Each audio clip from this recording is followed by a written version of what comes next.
अहमद है और हम मतीन सन्स कंपनी है हमारी।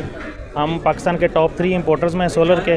हम लॉन्जी, कैनेडियन, थोंगवे और रोमा सोलर के पार्टनर्स हैं, सेल पार्टनर्स। तो आप बताएं जी। ये इनकी जो रोमा सोलर है ये चाइना के बहुत बड़ी फैक्ट्री है।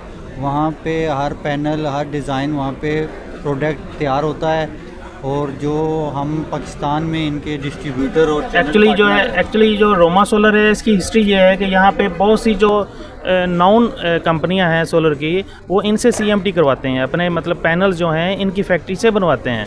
तो ये खुद अब अपनी जो प्रोडक्ट पाकिस्तान में लॉन्च कर रहे हैं, ये सबसे अच्छी प्रोडक्ट होगी इंशाल्लाह ताला और टॉप ऑफ द लाइन होगी।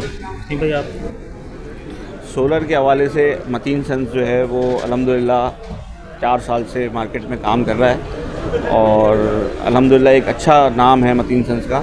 पाकिस्तान में अगर आपको सोलर के हवाले से कोई भी क्यूरी हो तो हमारी सेल्स टीम के साथ रब्ता कर लें। इसमें अहमद भाई हैं, शिराज भाई हैं, आमिर अली हैं, हफीज़ भाई हैं, तो इंशाल्लाह ताला आप लोग उनसे रब्ता कर सकते हैं। एड्रेस फ़राद आपको बताएंगे। फेस टू एक्सटेंशन, वहाँ पे आके आप ऑफिस में विज़िट भी कर सकते हैं और मुलाकात भी कर सकते हैं।